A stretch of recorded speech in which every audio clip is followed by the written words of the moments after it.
Hello and welcome guys, मेरा नाम है राकेश कुमार और आप देख रहे हो आपके अपने YouTube channel Rakesh sir classes official पे। तो आज हम बहुत ही इम्पोर्टेंट एक क्वेश्चन डिस्कस करने वाले हैं जिसका नाम है एस्केंट फार्मूला। जो एस्केंट फार्मूला है ये मोस्ट इम्पॉर्टेंट है क्लास 11 क्लास 12 के लिए, और ये मैक्सिमम प्रोबेबिलिटी है कि ये क्वेश्चंस एग्ज़ाम में ज़रूर पूछे जाते हैं। मतलब ये है वेरी वेरी आईएमपी क्वेश्चन, ठीक है। तो कहने का मतलब ये है कि आपका एस्केंट फार्मूला है ये एक्चुअल में होता क्या है। आइए पहले इसको ओरली समझ लेते हैं, उसके बाद हम आगे चलेंगे। जो यहाँ पे जो फिगर दिख रहा है उसके ऊपर बात करेंगे। पहले ओरली समझ लेते हैं कि आखिर एस्केंट फिगर होता क्या है। तो जनरली एस्केंट फिगर वो फिगर होता है या एस्केंट फार्मूला वो फार्मूला है, जैसे कि कोई एक कंटेनर ले लीजिए आप, है ना। कोई एक कंटेनर ले लीजिए, इस कंटेनर में आप क्या करिए, लिक्विड डाल दीजिए। इस कंटेनर में आप क्या करोगे, लिक्विड डाल दोगे, है ना। लिक्विड डाल दिए, आप इसी कंटेनर में लिक्विड डाल दिए हो पूरा फुल। अब क्या है, इसी कंटेनर में आपने क्या किया है कि इसी कंटेनर में आपने एक कैपिलरी ट्यूब डाल दिया। कैपिलरी ट्यूब में समझ में आता है आपको। कैपिलरी ट्यूब मतलब होता है एक ग्लास का एक ट्यूब होता है जो कि क्या हो, जो कि मतलब खाली हो, कैपिलरी ट्यूब, है ना। तो इस ट्यूब में अभी क्या होगा, देखिए ध्यान से। इस कैपिलरी ट्यूब में क्या होता है कि जैसे ही इस कैपिलरी ट्यूब को अंदर डाला जाता है तब क्या होता है कि इसमें आपका पूरा डीप किया जाए, मतलब पूरा अंदर डाला जाए। तो इसमें क्या होता है कि ये जो आपका लिक्विड है ना, ये लिक्विड ऊपर चढ़ने लगता है ना। ये लिक्विड जो है वो लिक्विड क्या होगा, ऊपर चढ़ने लगेगा। और लिक्विड ऊपर चढ़ के एक कॉनकेव का वो बना लेता है, क्या कहते हैं, शेप, कॉनकेव शेप बना लेता है। एक कॉनकेव शेप बना लेता है और लिक्विड पूरा ऊपर तक चढ़ जाता है मीन्स उस कैपिलरी ट्यूब में, और कॉनकेव शेप बना लेता है ना। ये जो कॉनकेव शेप जो बना लेता है, इसके पीछे का रीज़न क्या है, तो इसके पीछे का रीज़न कुछ ऐसा है कि देखिए यहाँ पे लिक्विड, अगर मैं इस डायग्राम की बात करूँ तो इस डायग्राम में देखिए जैसे यहाँ पे क्या है कि आपका जो लिक्विड है वो तो लिक्विड है एज इट इज़। यहाँ पे कुछ यहाँ पे क्या होता है, जैसे ही हम कैपिलरी ट्यूब वहाँ एंटर करते हैं इस कंटेनर में, तो अब क्या होता है, जो इसका एक्चुअल जो इसका था क्या बोलते हैं हाइट, जो इसका एक्चुअल हाइट था इसके पहले कैपिलरी ट्यूब डालने से पहले, वो हाइट थोड़ा सा क्या हो जाता है, वो थोड़ा सा डिक्रीज़ हो जाता है। हाइट थोड़ा सा क्या हो जाता है, डिक्रीज़ हो जाता है। क्यों डिक्रीज़ हुआ समझ में आया, क्योंकि कैपिलरी ट्यूब में अब चला जाएगा क्या, लिक्विड। तो हाइट थोड़ा सा क्या हुआ, पहले से थोड़ा सा डिक्रीज़ हो गया, पहला का चीज़। दूसरा क्या हुआ, तो दूसरा कुछ ऐसा हुआ कि ये जो आपका प्रेशर है, एटमॉस्फेरिक प्रेशर, है ना, ऊपर से जो एटमॉस्फेरिक प्रेशर लगा रहा है, ये ओपन है तो ऊपर से क्या होगा, एटमॉस्फेरिक प्रेशर लगेगा। और जो यहाँ जो अंदर का प्रेशर है, दोनों डिफरेंस है, दोनों डिफरेंट प्रेशर है। मतलब डिफरेंट प्रेशर है मतलब ये जो ऊपर से जो प्रेशर लग रहा है और ये जो नीचे से जो प्रेशर लग रहा है, ये दोनों प्रेशर डिफरेंट है, ठीक है। तो इसीलिए इसको एटमॉस्फेरिक प्रेशर लिखा गया है पी, है ना, इसको बी लिखा गया। और ये P0 जो लिखा गया है ना, P0 यहाँ पे जो है वो दूसरा प्रेशर है, ठीक है। P0 जो है वो दूसरा प्रेशर है। तो यहाँ जनरली आपको देखा जाए तो एक होता है एटमॉस्फेरिक प्रेशर और एक होता है लिक्विड का प्रेशर, यानी P0, ठीक है। अभी यहाँ पे देखेंगे, पहले तो हाइट कम हुआ, अब हाइट कम हुआ तो ये क्या हुआ, इसमें लिक्विड राइज होना लग गया। अब जब लिक्विड राइज होने लग गया तो यहाँ पे आपको मालूम है कि यहाँ पे क्या होता है, कोहेसिव फोर्स जो होता है वो मिनिमम होता है। कोहेसिव फोर्स जो होता है वो मिनिमम होता है। यहाँ कौन सा फोर्स ज़्यादा होता है, तो यहाँ पे एडहोसिक फोर्स, जो एडहोसिक फोर्स होता है वो ज़्यादा होता है। एडहोसिक फोर्स मीन्स क्या होता है और कोहेसिव फोर्स मीन्स क्या होता है। देखिए ये दोनों को समझ लीजिए, क्योंकि ये इस वीडियो में मैं इसके बारे में थोड़ा सा बता देता हूँ। क्योंकि कोहेसिव फोर्स मतलब होता है जो कि एक दूसरे से नहीं चिपकते हैं। जैसे कि ये ग्लास है ना, और ये वाटर है। अगर ये एक दूसरे से नहीं चिपकेंगे तो यहाँ पे कोएसिव फोर्स होगा, ठीक है। और अगर ये ग्लास और वाटर आपस में चिपक रहे हैं तो यहाँ क्या होगा, एडहेसिव फोर्स, ठीक है, एडहेसिव फोर्स होगा। तो यहाँ पे आपको क्या समझ आया, यहाँ पे क्या हो रहा है, यहाँ लिक्विड चिपक रहा है कि नहीं, तो जी हाँ बिल्कुल लिक्विड चिपक रहा है, क्योंकि ये वाटर है, वाटर में लिक्विड क्या हो रहा है, उस ग्लास से चिपक रहा है, इसीलिए एडहेसिव फोर्स जो है, एडहेसिव फोर्स जो है वो ज़्यादा है, कोएसिव फोर्स कम है, ठीक है। कोएसिव फोर्स कम है, कोएसिव फोर्स क्या करते हैं, कोएसिव फोर्स क्या करते हैं, चिपकने नहीं देता, करेक्ट। अब इसका एग्जांपल पूछो कि इसका एग्जांपल क्या होगा कोएसिव फोर्स का, तो कोएसिव फोर्स का एग्जांपल होता है पारा, जो कि थर्मामीटर में आपको मिलेगा, है ना। तो जनरली ये आपको पता चलता है कि ये कोएसिव फोर्स, क्योंकि पारा का शेप कुछ कैसा बनेगा, अगर पारा को इस कैपिलरी ट्यूब में डाला जाए तो उसका शेप थोड़ा सा ऐसा बनेगा, इस तरह का, मतलब ये कैपिलरी ट्यूब है और वो थोड़ा ऐसा बनेगा, है ना, क्योंकि वो ज़्यादा चिपकना नहीं चाहेगा, वो अपने दोनों सरफेस पे ज़्यादा चिपकना नहीं चाहेगा, वो चाहेगा कि बीच वाला जो क्या कहते हैं लिक्विड हो, वो ही थोड़ा हाइट पे रहे, चिपकना ज़्यादा नहीं चाहेगा अपने ग्लास पे, ठीक है। ये कोएसिव के लिए, लेकिन अभी हम जो बात कर रहे हैं वो किसके लिए, एडहेसिव की, ठीक है। ठीक है, यहाँ तक क्लियर है, चलिए आगे चलते हैं। तो यहाँ पे लिखा है consider a liquid whose angle of contact with the glass capillary tube is acute. देखिए यहाँ पे एक्यूट एंगल बनता है, अगर मैं इस छोटे से जो हमारा जो क्या बोलते हैं, ये तो हमारा कौन सा है और कौन सा कहा जाए, तो ये एक्यूट एंगल बन रहा है, ये हमारा कौन सा एंगल बन रहा है, एक्यूट एंगल, ये एक्यूट एंगल है, ठीक है। जबकि वो जो हम इससे पहले पारा वाला दिखे थे उसमें क्या कौन सा बनता था, एब्ट्यूस एंगल बनता था।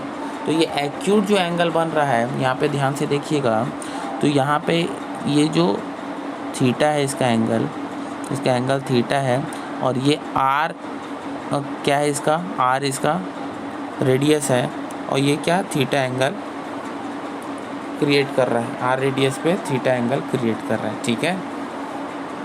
तो ये आपका एक्यूट एंगल है with contact with the glass capillary tube is acute, and so we can concave surface, इसी को कहते हैं कॉन्केव सरफेस। मैंने कहा था आपको कि ये है हमारा कॉन्केव सरफेस, और अगर वो कोएसिव फोर्स रहता तो वो कॉन्वेक्स होता, तो अभी तो उसको हटाई दो माइंड से कि कॉन्वेक्स वाला, क्योंकि वो तो कोएसिव फोर्स का है, ये एडहेसिव फोर्स का है, तो ये हमको याद रखना है, क्योंकि यही आता है किसमें, यही आता है ये जो फार्मूला है, एस्केंट फार्मूला पढ़ रहे हैं, इस फार्मूले में यही आता है। तो चलिए देखते हैं, let S be the surface tension of the liquid. तो सबसे पहले देखिए एस को क्या मान लिए हैं, याद रखिएगा एस को क्या माने, सरफेस टेंशन, सरफेस टेंशन को एस से डिनोट किए हैं, पहली बात, ठीक है।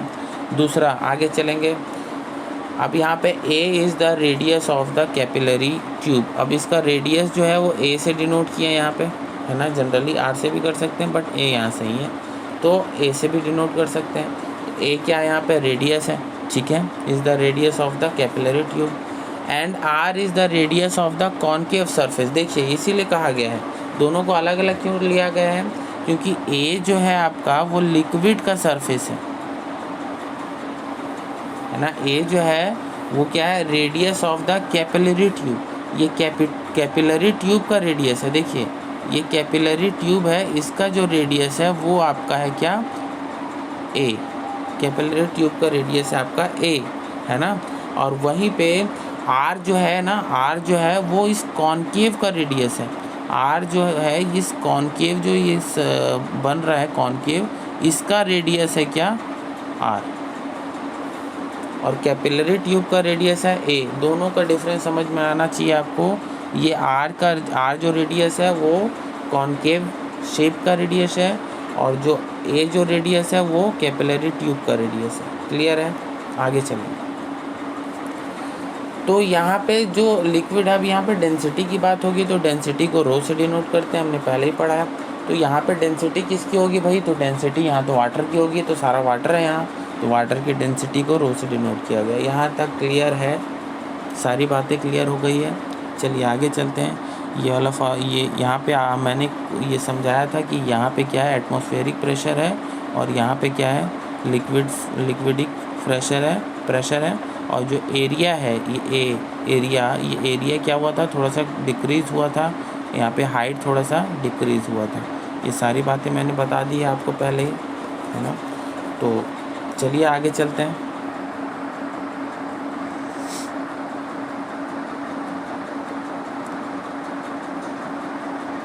अब यहाँ देखेंगे आप, यहाँ थोड़ा सा देखेंगे कि pressure difference between two sides of top surface में दो साइड्स दिख रहे हैं आपको, कौन कौन से, PA एंड P0। दो साइड्स दिख रहे हैं कौन कौन से, PA एंड P0। ये रहा PA, ये रहा P0।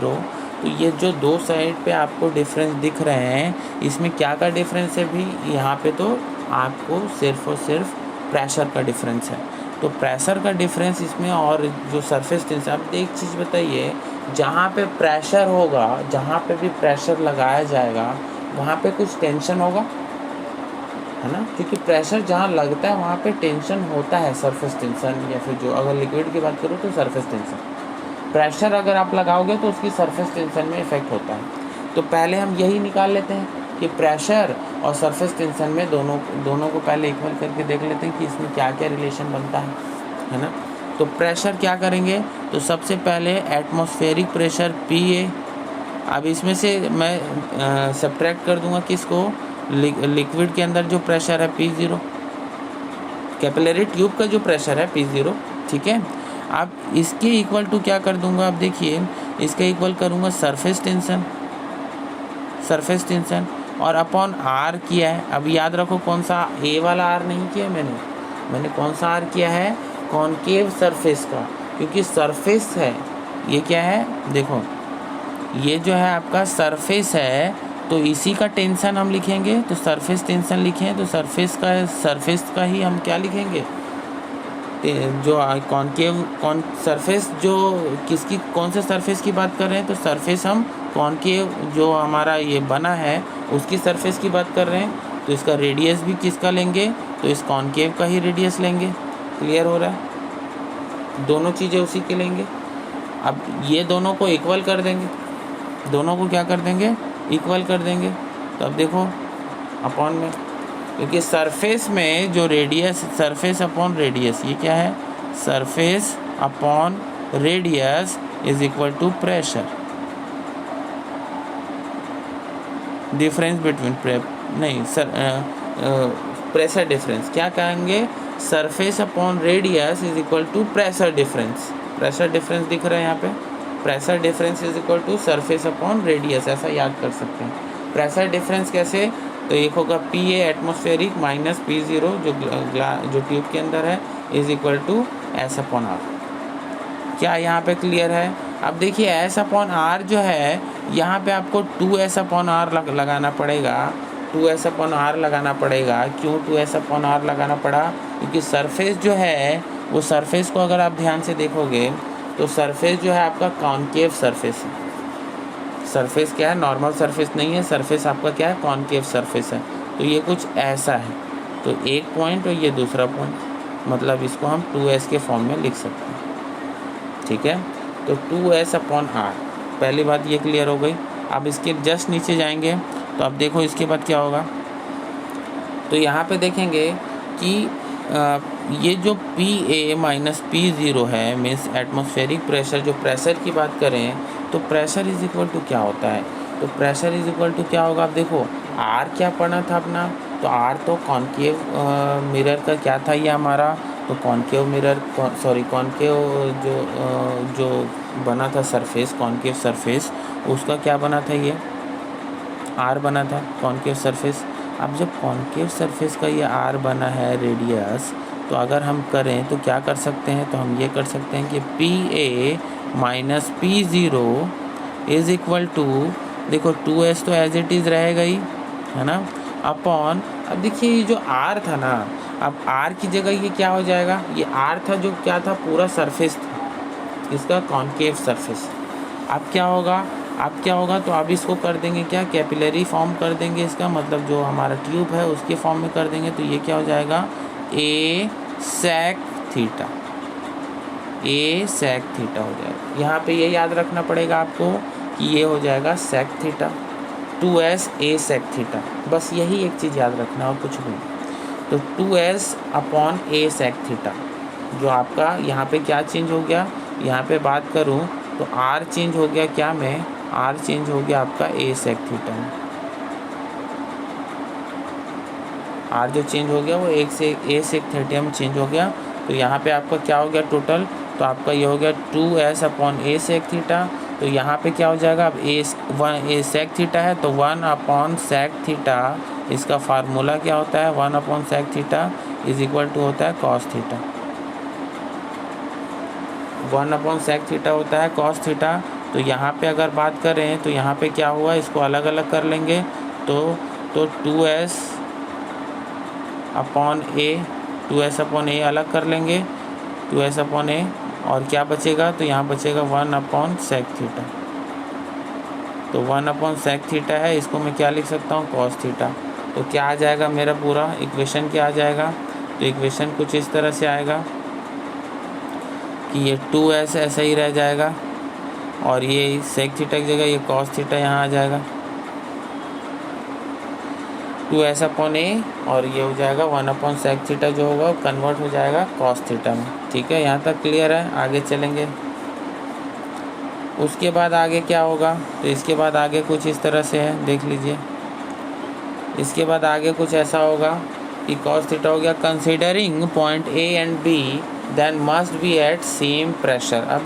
अभी अगर अपन सोचेंगे कि ए और बी में अगर सेम प्रेशर, अभी हम सोचेंगे क्या कि एटमॉस्फेरिक प्रेशर और ये बी वाला जो प्रेशर है ये दोनों सेम प्रेशर है, तब क्या होगा। तो देखेंगे तो ये दोनों सेम प्रेशर हो तब क्या होगा, तो यहाँ पे देखेंगे कि कंसीडर कर रहे हैं अपन, तो क्या होगा यहाँ पे कि P0 is plus H rho G is equal to PA। नहीं समझ आया, फिर से बताता हूँ। यहाँ पे होगा एक सेकेंड, यहाँ पे होगा क्या, PA मतलब atmospheric pressure is equal to, अब देखिए ये होगा कि यहाँ का प्रेशर है भाई, तो ये है P0 जो ट्यूब का प्रेशर है, ट्यूब का जो प्रेशर है, ट्यूब के अंदर का प्रेशर P0 प्लस, अब देखो यहाँ पे आ गया H रो जी क्यों आया भाई, क्योंकि ये कौन सा है, H रो जी, ये क्या आ गया है, H रो जी क्यों आ गया, तो देखिए H रो जी इसलिए आ गया है क्योंकि देखिए रो ए है इज इक्वल टू, अब देखो पहला तो इसमें प्रेशर लगा तो पहला तो प्रेशर लगा पहली बात। अब प्रेशर किस में लगा है भाई, तो प्रेशर कहाँ लगा है, तो उसको भी तो ऐड करना पड़ेगा। तो प्रेशर लगा है तो उसमें क्या है, देखो सबसे पहला मैटर करता है हाइट, उस ट्यूब में जो हाइट था वो ट्यूब में जो डेंसिटी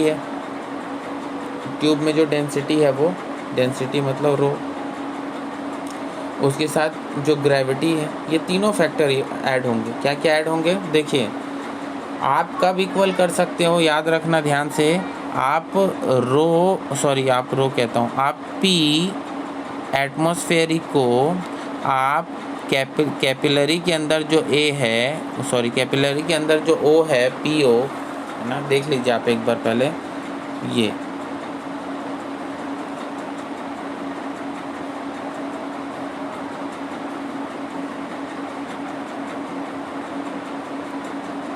यहाँ पे आपको दिख रहा होगा कि आप इसको इससे बराबर कब कर सकते हो, इसके प्रेशर को इस प्रेशर से बराबर आपको करना होगा, क्योंकि ये यही चाहता है, ये अभी मैं समझाऊंगा कि ये क्यों ये चाहता है।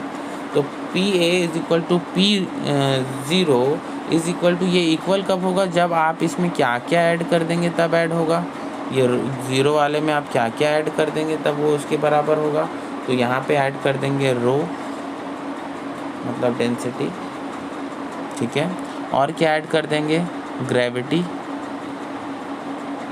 ठीक है। और क्या ऐड कर देंगे, तो आप देखो हाइट का भी कुछ, देखो ये हाइट कुछ दूसरा है, ये हाइट दूसरा है, तो हाइट का भी कुछ फैक्टर है, तो और एच को भी ऐड कर देंगे। तो क्या क्या ऐड कर दिए, rho zero plus H, sorry rho zero कह रहा हूँ, my mistake, P zero plus H rho G, ठीक है। क्या क्या, P zero H rho G, कहने का मतलब है P A is equal to हो जाएगा P zero plus H rho G, यही होगा हमारा फॉर्मूला बन गया है ना। इक्वल आप करेंगे तो, ठीक है। अब इक्वल कर दिए हैं, तो ये देखो कुछ ऐसा ही लिखा हुआ है, थोड़ा सा सही कर लेंगे आप, मतलब ये पहले लिख लेंगे, इसके बाद इक्वल वाला ये जो पोर्शन है इसको यहाँ लिख लेंगे, तो ये थोड़ा सही दिखेगा। अब उसके बाद क्या हुआ, तो यहाँ पे एच जी और रो जी जो था, एच रो एंड जी ये जो था, ये अब ये किसके इक्वल हो जाएगा भाई, तो ये टोटल इक्वल हो जाएगा किसके, 2s कॉस थीटा के भी इक्वल हो जाएगा, कॉस थीटा अपॉन ए। कैसे होगा इक्वल, तो देखिए ध्यान से कि यहाँ पे आपने क्या निकाला है, यहाँ पे आपने क्या निकाला है, ये इक्वेशन 1 दे दीजिएगा। ये आपने क्या निकाला है, तो आपने निकाला है कि रो ए, देखिए मैं लिख लेता हूँ, सबसे बढ़िया होगा कि मैं लिख लेता हूँ, राइट कर लेता हूँ। तो देखो हमने क्या क्या निकाला है, तो rho A minus sorry P rho कह रहा हूँ बार बार, वो P zero is equal to क्या हो जा रहा है, पी ज़ीरो है ना, इज़ इक्वल टू क्या हो जा रहा है, तो हमने क्या लिखा था, 2s कॉस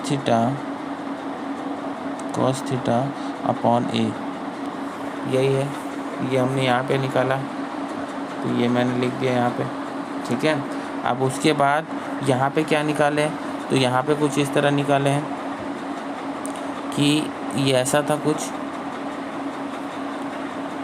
ये था रो ए है ना is equal to rho P zero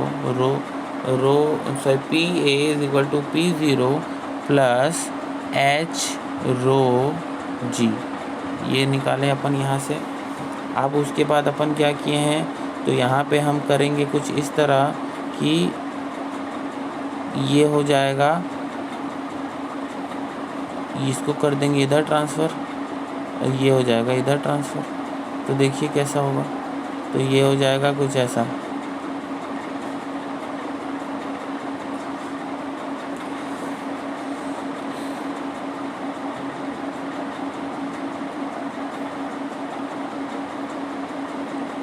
इसको यहीं ऐसा ट्रांसफ़र कर देते हैं, रो ए यहीं रहने दिए, पी ए यहीं रहने दिए, और ये पी ज़ीरो को यहाँ ट्रांसफ़र कर दिए, तो ये हो गया पी ज़ीरो प्लस, अब ये प्लस की जगह इक्वल हो जाएगा, और ये H rho G as it is रहेगा, ठीक है, H rho G as it is रहेगा।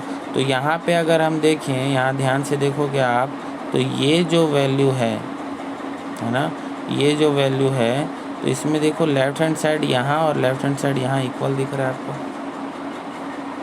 लेफ़्ट दोनों का इक्वल दिख रहा है, तो जब दोनों का लेफ़्ट इक्वल दिख रहा है, तो क्या मैं दोनों का राइट इक्वल कर सकता हूँ, है ना, क्योंकि ये जो है वही ये भी है, दोनों इक्वल है, तो दोनों का राइट ये और ये मैं इक्वल कर सकता हूँ, तो कर देता हूँ। तो देखो दोनों का राइट जब इक्वल करूँगा, तो ये हो जाएगा 2s cos theta upon A is equal to क्या हो जाएगा, यहाँ पे दोनों को अगर मैं इक्वल कर रहा हूँ, तो ये हो जाएगा एच रो और जी, इतना हो जाएगा।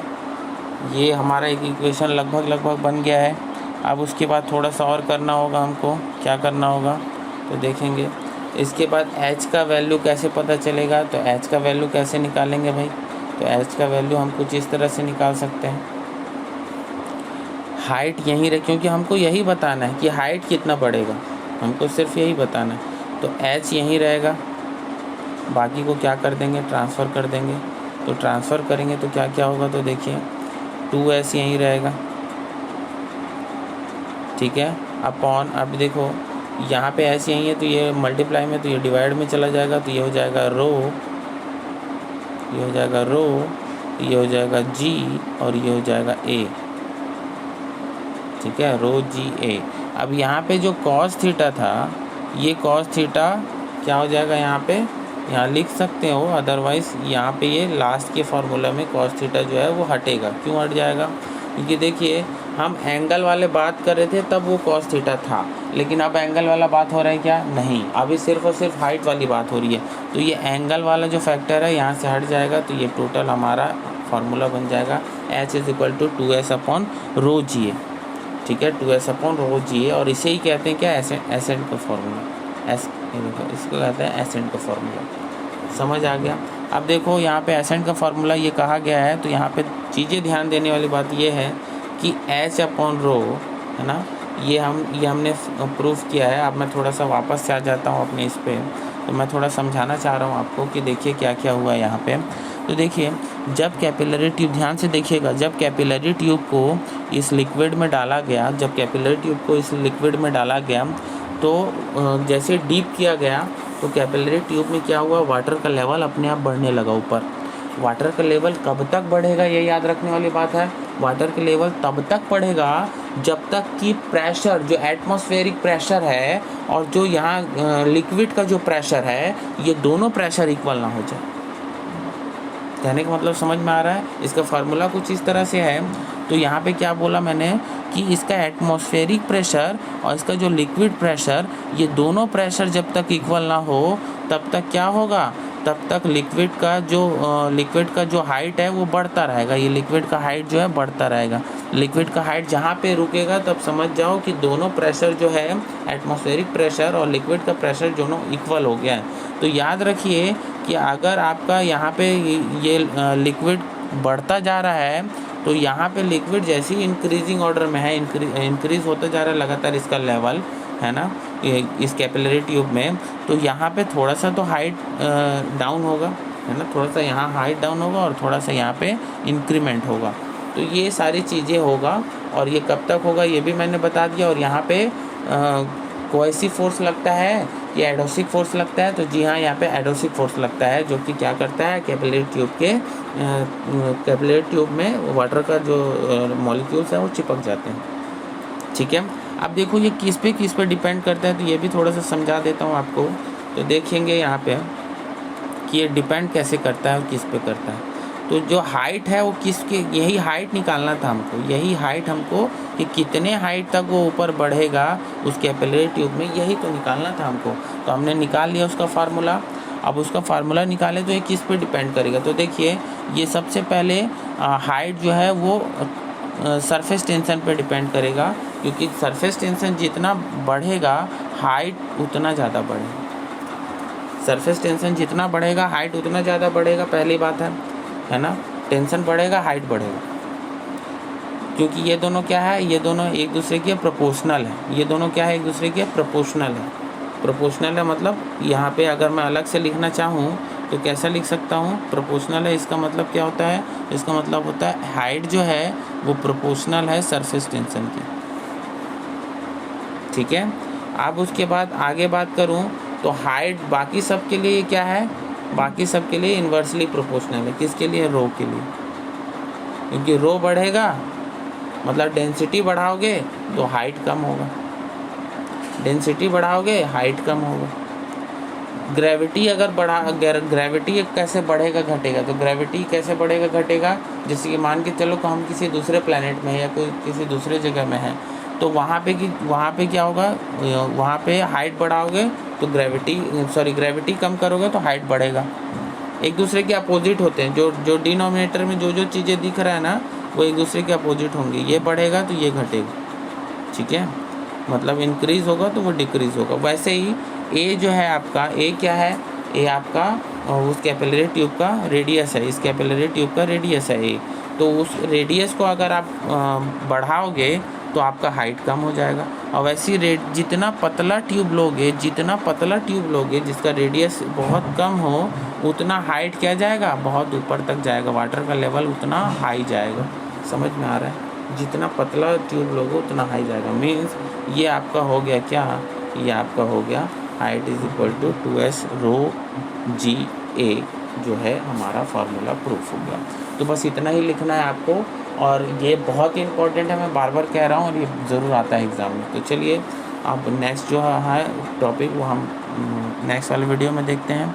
तब तक के लिए पढ़ते रहिए और देखते रहिए वीडियो। थैंक्स।